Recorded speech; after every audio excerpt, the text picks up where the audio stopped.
The desert wind pushed against her like an enemy.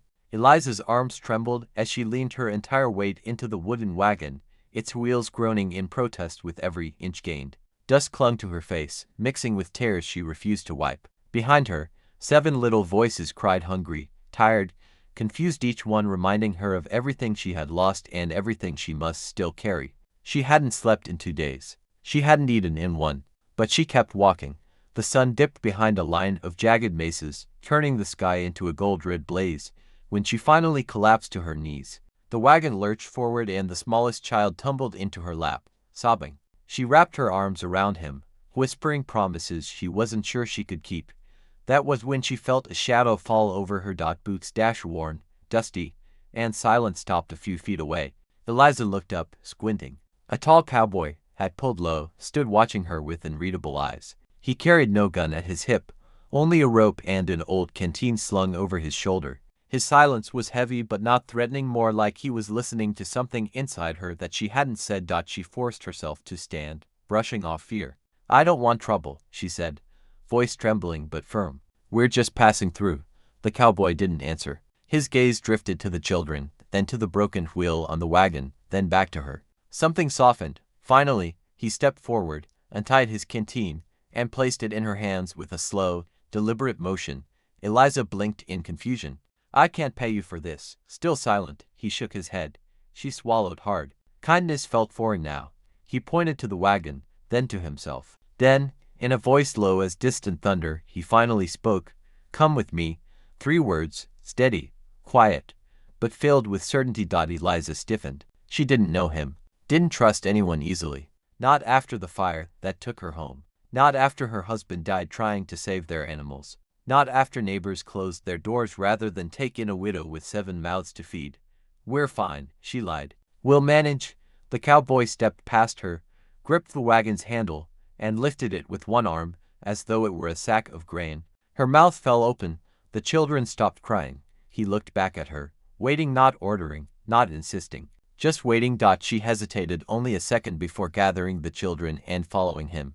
The walk was long, but the cowboy pushed the wagon as though it weighed nothing at all. When the youngest whimpered, he paused, reached into his coat, and pulled out a small carved horse, smoothing its wooden mane with his thumb. He handed it to the boy without a word.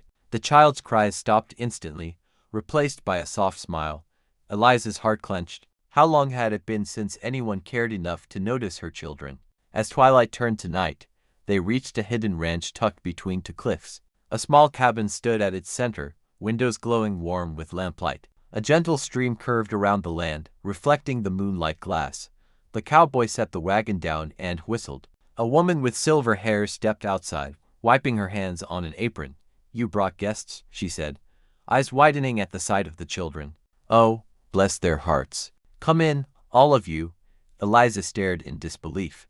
"Ma'am, we don't want to impose." "Nonsense," the woman said, ushering them inside with motherly authority. "No one gets turned away from our table."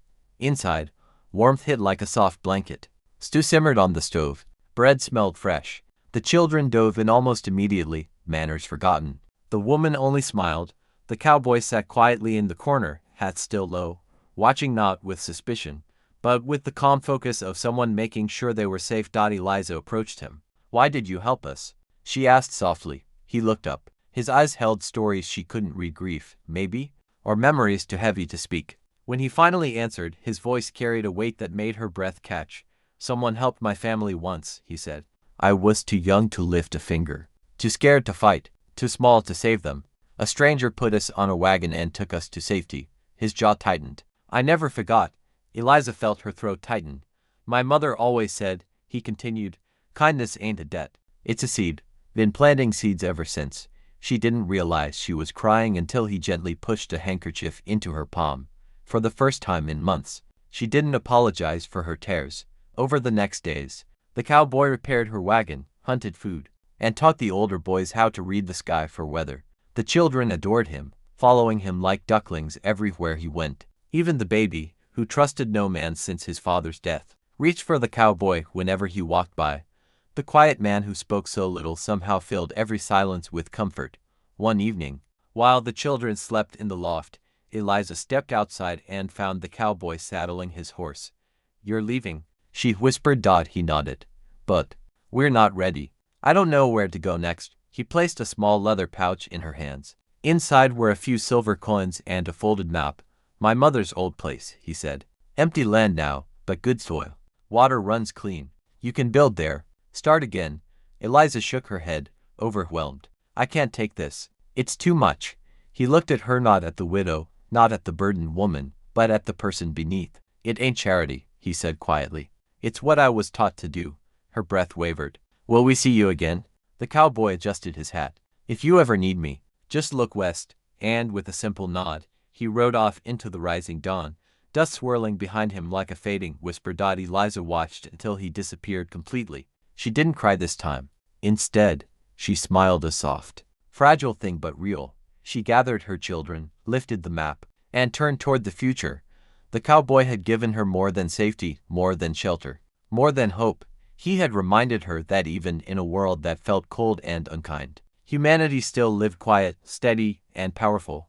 And because of him, 7 children would grow up knowing the truth. Sometimes the greatest heroes are the ones who say the least and give the most.